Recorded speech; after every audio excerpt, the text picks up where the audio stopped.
Hello friends, welcome to विज्ञान तक। Friends, यह कक्षा 11 के बायोलॉजी का क्लास चल रहा है। अध्याय नंबर है 17 और अध्याय का नाम है श्वसन और गैसों का विनिमय। फ्रेंड्स, मैंने इस चैप्टर का एक वीडियो पहले और साथ ही मैंने इसी क्लास का लेसन 1 से लेकर लेसन 16 तक के कंप्लीट वीडियो बना दिया है। मैंने क्वेश्चन आंसर भी कराया है लेसन 1 से लेकर के लेसन 7 तक का। उन सभी वीडियो का लिंक ऊपर आपको यहाँ आई बटन पे या फिर नीचे डिस्क्रिप्शन में मिल जाएगा। वहां से जा करके आप उन्हें देख सकते हैं ताकि आपकी तैयारी बेहतर हो सके और आप इस वीडियो को भी अच्छे से समझ पाए। तो चलिए बिना किसी देरी के इस वीडियो को शुरू करते हैं। आज हम लोग जानने वाले हैं मानव श्वसन तंत्र के बारे में। पिछले वीडियो में मैंने आपको बताया था कि अलग अलग जीवों में श्वसन अलग अलग प्रकार से होता है, लेकिन जो मानव का श्वसन तंत्र है वो सबसे ज्यादा विकसित है। ठीक है, तो चलिए जानते हैं। हमारे एक जोड़ी बाह्य नासा द्वार होते हैं जो ओठों के ऊपर बाहर की ओर खुलते हैं। ये नासा मार्ग द्वारा नासा कक्ष तक पहुंचते हैं। तो देखिए, आपके ऊपरी ओठ के ऊपर जो दो छिद्र पाए जाते हैं यानी नाक पे, वही क्या है, उसे हम लोग कहते हैं बाह्य नासा द्वार, या इसे आप नासा द्वार कह सकते हैं, जो बाहर ओठ के ऊपर खुलता है, जिसे आप लोग नाक कहते हैं। नाक में दो छिद्र होता है, उसे नासा द्वार कहते हैं। नासा कक्ष ग्रसनी में खुलता है। और देखिए, जो नासा द्वार होता है वो जाकर किसमें खुलता है, नासा कक्ष में, यानी ऊपर वाला अंदर जो छिद्र है पाइप, वो नासा कक्ष है। नासा कक्ष जाके ग्रसनी में खुलते हैं। ग्रसनी आहार और वायु दोनों के लिए उभयनिष्ठ मार्ग है। अब हम लोग जो भोजन करते हैं और सांस लेते हैं वो अंदर जाती है, तो दोनों, चाहे वो मुंह से जो पाइप जाता है और श्वसन के जो ग्रसनी होता है, वो दोनों एक ही मतलब उभयनिष्ठ मार्ग है। भोजन को ले जाने के लिए भी और सांस को ले जाने के लिए भी उभयनिष्ठ मार्ग है, यानी वह वायु और आहार दोनों को ले जाती है। ग्रसनी कंठ द्वारा श्वास नली में खुलती है। कंठ एक उपास्थल पेटिका है जो ध्वनि उत्पादन में सहायता करता है। अब देखिए, जो ग्रसनी है वह कंठ के द्वारा, किसके द्वारा, कंठ के द्वारा जाकर के खुल जाती है, किसमें, श्वास नली में। कंठ एक उपास्थीमय पेटिका है, यानी उपस्थि की बनी हुई एक पेटिका है। पेटिका जैसी संरचना होती है जो ध्वनि उत्पादन में सहायता करती है। यानी जो हम लोग बोलते हैं वो किससे निकलता है, तो वह इसी कंठ से ही आवाज निकलता है। और कंठ में भी, मान लीजिए कंठ है तो इसमें दो तरह के रज्जु होते हैं, दो तंतु होते हैं, इन्हीं में कंपन होता है तो हमारी आवाज निकलती है। तो कंठ पेटिका क्या करती है, या कंठ क्या करता है, तो ध्वनि उत्पादन में सहायता करता है, इसलिए इसे ध्वनि पेटिका भी कहते हैं। तो कंठ को आप ध्वनि पेटिका भी कह सकते हैं क्योंकि उसी से ध्वनि निकलती है, यानी आवाज निकलता है। भोजन निकलते समय घाटी एक पतली लोचदार उपास्थल पल्ले यानी कंठ छद से ढकी रहती है या ढक जाती है, जिसे हम लोग एपिग्लॉटिस कहते हैं। देखिए, जब हम लोग भोजन करते हैं तब क्या होता है कि जो घाटी है वो इस कंठ छद यानी एपिग्लॉटिस से ढक जाती है, जिससे हमारा भोजन श्वास नली में नहीं जाता है।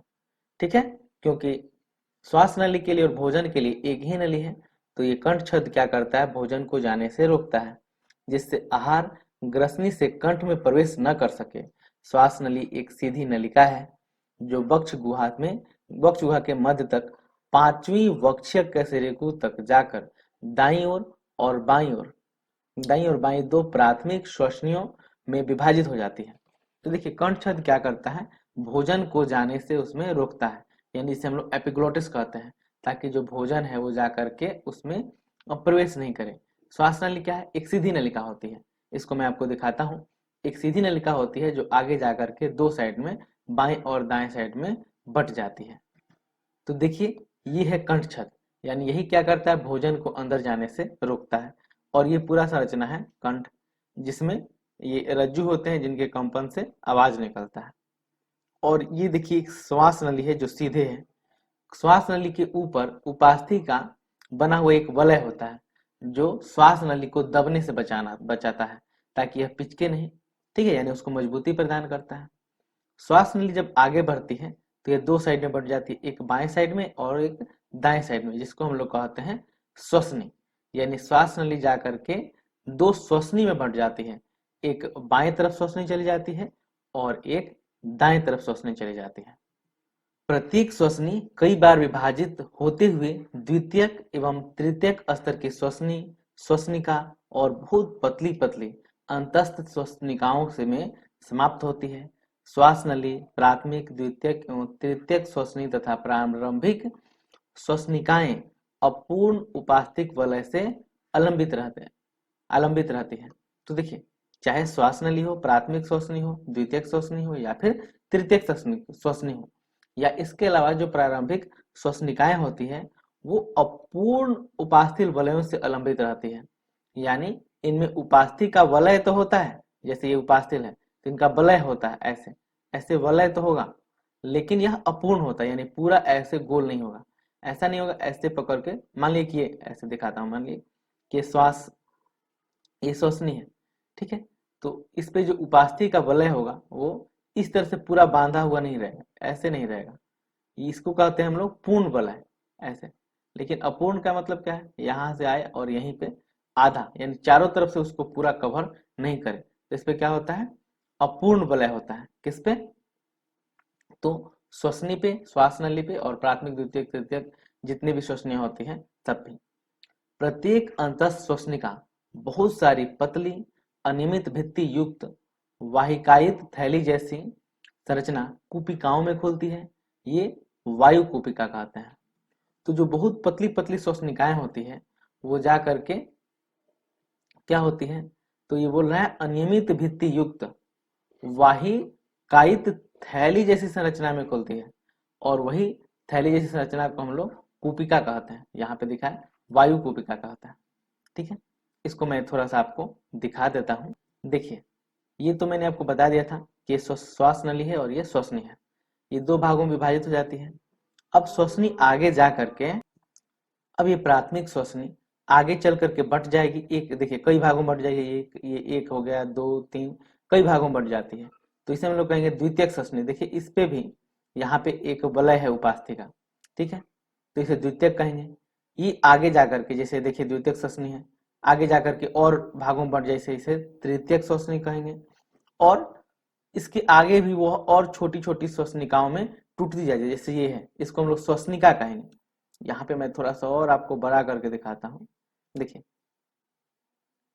ये यहाँ से शुरू करते हैं, ये प्राथमिक श्वसनी हो गई, और यहाँ से जो बटी ये द्वितीयक श्वसनी हो गई, यहीं से बटी तो ये तृतीयक श्वसनी हो गई, ऐसे ही ये बढ़ती जाती है। और लास्ट में जो सबसे पतला ये है, इन्हें हम लोग कहते हैं श्वसनिका। तो अनेक सारी श्वसनिकाएं होती हैं, और आगे जो श्वसनिकाएं होती है वो जा करके ऐसी थैली नुमा संरचना बनाती है, जिसे हम लोग कूपिका कहते हैं, ठीक है, या फिर क्या कहते हैं, कूपिका कोश या वायु कूपिका कहते हैं। ये देखिए अनेक सारी कूपिकाएं होती है, देख रहे हैं आप, तो कई सारी कूपिकाएं इसमें मौजूद होती हैं, ठीक है। तो यहां तक मैंने आपको बता दिया। चलिए अब आगे देखते हैं। श्वसनी, श्वसनिकाओं और कूपिकाओं का शाखित जाल फेफड़ों की रचना करते हैं। हमारे दो फेफड़े होते हैं जो एक द्विस्तरीय फुसफुस आवरण से ढके रहते हैं और जिनके बीच फुसफुस आवरणी द्रव भरा रहता है। तो ये तो आपने देखा ही, हमारे कितने फेफड़े होते हैं, तो दो फेफड़े होते हैं, ठीक है। और वो फेफड़े, ये याद रखिएगा, द्विस्तरीय फुसफुस आवरण से ढके रहते हैं। यानी कई बार पूछा जाता है कि फेफड़े जो होते हैं वो कितने स्तर के आवरण से ढके होते हैं, तो द्विस्तरीय फुसफुस आवरण से ढके रहते हैं, और उनके बीच क्या भरा रहता है, तो फुसफुस आवरणी द्रव भरा रहता है, ठीक है। यह फेफड़े की सतह पर घर्षण कम करता है, यानी घर्षण को बचाता है। बाहरी फुसफुस आवरणी झिल्ली वक्षीय परत के निकट संपर्क में रहती है, जबकि आंतरिक फुसफुस आवरणी झिल्ली फेफड़े की सतह के संपर्क में रहती है। तो जो बाहर वाली सतह है, यानी बाहर वाली झिल्ली है, वह किसके संपर्क में रखती है, तो जो वक्षीय सतह होता है, यानी बाहरी सतह होता है, उसके संपर्क में रहती है, जबकि जो आंतरिक झिल्ली होती है वह फेफड़े की आंतरिक सतह पे रहती है। बाह्य नासा रंध्र से अंतस्थ श्वसनिका तक का भाग चालन भाग, जबकि कुपिकाएं उनकी नलिकाएं श्वसन तंत्र का श्वसन तथा विनिमय भाग गठित करती है। इसका मतलब क्या है, आप बाह्य नासा रंध्र यानी जहां से आपका ये नासा छिद्र होता है, नाक का छिद्र होता है, बाहर से जहां आपको नाक दिखाई देता है जिसमें जो छिद्र होते हैं वहां से लेकर के और फिर कहाँ तक, तो पूरी श्वसनिकाओं तक यानी जो छोटी छोटी पाइपें होती है वहां तक का भाग चालन भाग कहलाता है। यानी वहां के माध्यम से गैसें ऑक्सीजन या कार्बन डाइऑक्साइड आती या जाती हैं, जबकि जो कुपिकाएं होती हैं वहां पे गैसों का विनिमय होता है। ठीक है, विनिमय क्या होता है, विनिमय का मतलब होता है ऑक्सीजन और कार्बन डाइऑक्साइड में फेरबदल। यानी ऑक्सीजन जो होता है ब्लड में चला जाता है और ब्लड में जो मौजूद CO2 है वह किस पे आ जाता है, कुपिकाओं के अंदर प्रवेश कर जाता है। इसको हम लोग विनिमय कहते हैं। चालन भाग वायुमंडलीय वायु को कुपिकाओं तक संचारित करता है, इसे बाहरी कणों से मुक्त करता है, आर्द्र करता है तथा वायु को शरीर के तापक्रम तक लाता है। विनिमय भाग यानी आदान प्रदान इकाई। विनिमय भाग रक्त एवं वायुमंडलीय वायु के बीच O2 तथा CO2 का वास्तविक विसरण स्थल है। अब देखिए इसको आप फिगर के माध्यम से समझिए। तो देखिए यहाँ पे ऊपर का तो चित्र नहीं दिखाया गया है, लेकिन आपको पता है इसके ऊपर शरीर होता है और वहां से नाक से वायु अंदर आती है। यहाँ से श्वास नली है, श्वास नली से वायु अंदर प्रवेश करती है। तो इन सभी को यहाँ से लेकर यानी नाक से लेकर के और यहाँ तक ये पूरा श्वसनिका है, ये वाला पूरा भाग क्या है, यहाँ से लेकर यहाँ तक जो यहाँ लास्ट वाली नली दिखाई दे रही है वह क्या है, श्वसनिका है। तो श्वसनिका तक वायु जो पहुंचता है उसे हम लोग कहते हैं चालन भाग। यह क्या करता है, वायु में जो अशुद्धियां रहती है, धूल कण होते हैं, उनको छानता है, फिर वायु को थोड़ा आर्द्र करता है और आर्द्र करने के बाद वायु चूंकि बाहर से जो हम लोग लेते हैं वो ठंडी होती है और हमारे शरीर का तापमान ज्यादा होता है, तो यह क्या करती है, उस वायु को थोड़ा गर्म कर देता है। यानी हमारे शरीर का जो टेम्परेचर होता है, जितना हमारे शरीर का तापमान होता है उतना उस वायु को गर्म कर देता है। और उसके बाद रोल शुरू होता है कुपिकाओं का। अब यहाँ तक देखिए, यहाँ तक आप देखिए ये वायु आ गया, यहाँ तक कुपिका तक वायु आ गया है। अब कुपिकाएं क्या कहती है कि इसमें जो O2 है इसको दे देती है, यह किसको, O2 को दे देती है, किसको, ब्लड को। और ब्लड में जो कार्बन डाइऑक्साइड होता है वो चला आता है कुपिकाओं में, जो CO2 होता है वो किस में चला जाता है, कुपिकाओं में चलता है। प्रत्येक ये कुपिकाएं हैं वही काम करती है। इसमें से क्या करती है, ये ऑक्सीजन को ब्लड को दे देती है और ब्लड से जो प्राप्त, ब्लड में जो CO2 रहता है उसको ले लेती है, फिर CO2 को वापस कर देती है ऐसे। और जिस तरह से इसमें पहले ऑक्सीजन गया था, अब CO2 को यानी कार्बन डाइऑक्साइड को शरीर से ऐसे बाहर निकाल देती है और जिस मार्ग से ऑक्सीजन आया था फेफड़े तक वही और फिर वायु यहाँ से लौट करके चला जाता है। यानी जब हम लोग सांस लेते हैं, अंदर खींचते हैं, तब ऑक्सीजन चला जाता है और जब छोड़ते हैं तो यह CO2 वापस लौट करके बाहर निकल जाता है। फेफड़े वक्ष गुहा में स्थित होते हैं, जो शारीरतः एक वायुरोधी कक्ष है। वक्ष गुहा कक्ष पृष्ठ भाग में कशेरुकी दंड, अधर भाग में उरोस्थित, पार्श्व में पसलियां और नीचे में गुंबदाकार डायफ्राम द्वारा बना होता है। वक्ष में फेफड़ों की शारीरिक व्यवस्था ऐसी होती है कि वक्ष गुहा के आयतन में कोई भी परिवर्तन फेफड़े की गुहा में प्रतिबिंब हो जाएगा। श्वसन के लिए ऐसी व्यवस्था आवश्यक है। तो देखिए जो हमारे फेफड़े होते हैं वो कहाँ पे होते हैं, तो वक्ष गुहा में होता है और इनके आगे पीछे पसलियां होती है। आगे तो पूरी पसली होती है छाती की, आपने देखा होगा, पूरी छाती की पसलियां होती है और पीछे मेरुदंड होता है और नीचे क्या होता है, डायफ्राम होता है। इसे मैं फिगर में दिखाता हूँ। डायफ्राम होता है और कैसा होता है, गुंबदाकार होता है। ठीक है, अभी आप फिगर देखिएगा तो आपको क्लियर हो जाएगा। तो गुंबदाकार डायफ्राम होता है और ये क्या होता है, ऐसी व्यवस्था होती है कि जब वक्ष के आयतन में कोई भी परिवर्तन होगा तो परिवर्तन फेफड़े में भी होता है और ये जो डायफ्राम होता है वही काम करता है, हमारे वक्ष का आयतन कम या ज्यादा करता है। ठीक है, और इसी हिसाब से हमारा श्वसन अंदर या बाहर होता है, मतलब सांस को अंदर खींचते हैं या फिर बाहर छोड़ता है। ठीक है, इसको अब आप फिगर के माध्यम से समझिए। देखिए इसी फिगर की हम लोग बात कर रहे हैं, ये आपने समझ लिया था। ये तो देखिए दो फेफड़े हैं, इसका आप संरचना पहले देख लीजिए। दो फेफड़े हैं, एक यहाँ पे है और एक दूसरा यहाँ पे है। बाएं और दाएं साइड में दो फेफड़े होते हैं। ठीक है, इन फेफड़ों पर द्विस्तरीय आवरण होता है। ये देखिए यहाँ पे आवरण है, चारों तरफ से इसमें आवरण होता है। और इनके आगे ये पसलियां होती है, ऐसे यहाँ पे दिखाया नहीं गया है। ऐसे ये जो पसलियां होती है वो क्या करती है, फेफड़ों को सुरक्षा प्रदान करती है। आप आगे से अपने छाती को इस पर टच कीजिएगा तब ये जो हड्डियां हैं, पसलियां हैं, ये महसूस हो जाएंगी। और नीचे ये डायफ्राम होता है, ये देखिए गुंबद आकार है, गुंबद के आकार का है। यह डायफ्राम नीचे जाता है, नीचे की ओर जाता है ऐसे, और फिर ऊपर की ओर भी जाता है। नीचे ऊपर दोनों होता है। आप अभी कोशिश कीजिए, सांस लीजिए, लंबी सांस लीजिए और फिर सांस छोड़िए, तो आप देखिएगा कि यहाँ पे और यहाँ पे आप हाथ रखिए अपनी छाती के पास, और छाती और पेट के बीच में, यह छाती को और उदर गुहा को दो भागों में बांटता है। तो यह ऊपर नीचे होता है। जब नीचे होता है तो वक्ष का आयतन बढ़ जाता है, वक्ष गुहा यानी छाती का आयतन बढ़ जाता है, जिससे फेफड़े फूल जाते हैं। फूलते हैं तो क्या होता है, यहाँ पे कम दाब बनता है और आप सांस अंदर ले लेते हैं। फिर जब डायफ्राम ऊपर जाता है तो ये इसको संकुचित करता है और हम लोग सांस को बाहर छोड़ देते हैं। ठीक है, इसकी संरचना आप देखेंगे, ये श्वास नली थी और ये आगे विभाजित होती है। जब ये पहली बार विभाजित होगी तो उसे प्राथमिक श्वास नली, दूसरी बार में द्वितीय सॉरी यहाँ श्वास नली आकर के दो भागों में विभाजित होती है। एक को श्वसनी कहते हैं, दोनों को श्वसनी कहते हैं, एक को बाएं श्वसनी कहेंगे, एक को दाएं श्वसनी कहेंगे। और श्वसनी विभाजित होकर के प्राथमिक श्वसनी, द्वितीयक श्वसनी और तृतीयक श्वसनी बनाती है। और लास्ट में जो सबसे छोटी ये नली होती है, इसे हम लोग क्या कहते हैं, श्वसनिका कहते हैं। श्वसनिका के बाद ये कूपिका है। ठीक है, तो यहाँ पे लिखा भी हुआ है, ये फुसफुस आवरणी है, देखिए दो आवरण है। उसके बाद ये कूपिका है जो गोलाकार वाली संरचना है, इसको मैंने आपको कई बार बताया। फिर है इसके अंदर ये जो पीले कलर का है वो द्रव्य भरा रहता है, उसे हम लोग कहते हैं फुसफुस आवरणी द्रव्य। ठीक है, और ये श्वसनी कह रहा है, हालांकि ये भी श्वसनी है पूरा, तो ये भी श्वसनी ही है, हालांकि ये तृतीयक श्वसनी है।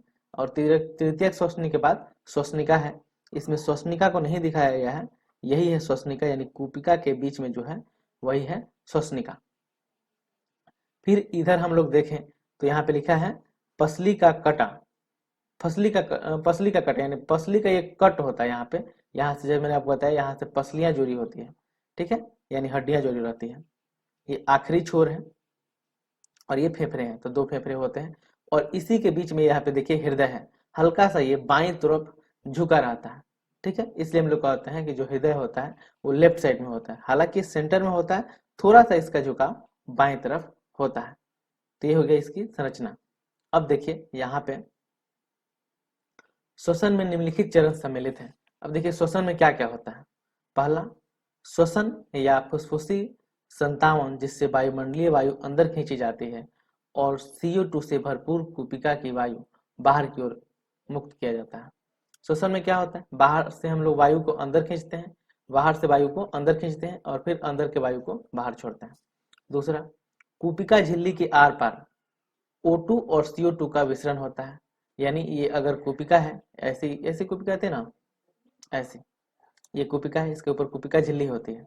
ठीक है, तो कूपिका झिल्ली से क्या होता है, विसरण प्रक्रिया द्वारा O2 और CO2 का विसरण होता है, यानी O2 अंदर चला जाता है और O2 कूपिका से रक्त में चला जाता है और रक्त से CO2 कूपिका में आ जाती है। और ये किस प्रक्रिया द्वारा होता है, विसरण होता है। विसरण क्या है, तो यह उच्च सांद्रता से निम्न सांद्रता की ओर जाता है, यानी अगर अंदर ऑक्सीजन ज्यादा है तो यह कूपिका के अंदर ऑक्सीजन ज्यादा है तो यह निकल जाएगा बाहर और रक्त में चला जाएगा, और रक्त में ज्यादा CO2 होगा तो वो अंदर यानी कूपिका के अंदर प्रवेश कर जाएगा, यानी जिधर ज्यादा होता है उधर से कम की ओर जाता है। तो उसी प्रक्रिया द्वारा चूंकि हम लोग सांस लेते हैं तो सांस में ऑक्सीजन ज्यादा होता है तो रक्त में चला जाता है, और रक्त में ऑक्सीजन का यूज हो चुका रहता है और श्वसन प्रक्रिया के द्वारा CO2 बन गया रहता है, तो वही CO2 अब रक्त में ज्यादा CO2 रहता है तो वह कूपिका के अंदर आ जाता है। उसके बाद तीसरा है रुधिर द्वारा गैसों का परिवहन, यानी ब्लड क्या करता है, जो हम लोग गैस लिए हैं यह O2 और CO2 दोनों का परिवहन करता है। जो सांस लेते हैं उसको अंदर कोशिकाओं तक पहुंचाता है और कोशिकाओं से मुक्त CO2 को फिर से लेकर कोशिकाओं तक पहुंचाता है। ठीक है, तो रुधिर क्या करता है, गैसों का परिवहन करता है। अगला, रुधिर और उत्तकों के बीच O2 और CO2 का विसरण होता है। यानी ये सीधी सी बात है, उत्तक किससे मिलकर बने होते हैं, कोशिकाओं से। तो क्या होता है, जो रुधिर होता है यह O2 और CO2 का विसरण भी कराता है। यानी जो उत्तक में CO2 मौजूद है उसको अपने में रक्त में ले लेता है और रक्त में जो O2 है उसको किसको दे देता है, उत्तक को दे देता है। पांचवा, अपचयी क्रियाओं के लिए कोशिकाओं द्वारा O2 का उपयोग और उसके फलस्वरूप CO2 का उत्पन्न होना कोशिकीय श्वसन, जैसे कि अध्याय 14 में बताया गया है। तो उपचयी क्रियाओं में क्या होता है, कोशिका क्या करती है, O2 का उपयोग करती है और CO2 तथा जल और ऊर्जा मुक्त करती है। इसे हम लोग अध्याय 14 में पढ़े थे। ठीक है, और थोड़ा सा डिटेल आगे हम लोग जानेंगे। ठीक है, इसके बाद है श्वसन की क्रियाविधि। फ्रेंड्स, इसको श्वसन क्रियाविधि को हम अगले वीडियो में आपको बताएंगे। तो आप चैप्टर वाइज और वीडियो वाइज आप मेरे वीडियो को देखते रहिए, आपको यह बिल्कुल अच्छे से समझ में आएगा। यह वीडियो आपको कैसा लगा है कमेंट करके जरूर बताइएगा। कोई शिकायत या सुझाव हो उसे भी कमेंट बॉक्स में लिख सकते हैं। अगर यह वीडियो आपको पसंद आया हो तो आप इसे लाइक कीजिए, अपने फ्रेंड्स के साथ शेयर कीजिए और इस चैनल को सब्सक्राइब करके बेल आइकन को दबा लीजिए, ताकि आने वाले वीडियो का नोटिफिकेशन आपको बिल्कुल सही समय पे मिल सके। यह वीडियो देखने के लिए आपका बहुत बहुत धन्यवाद। बाय।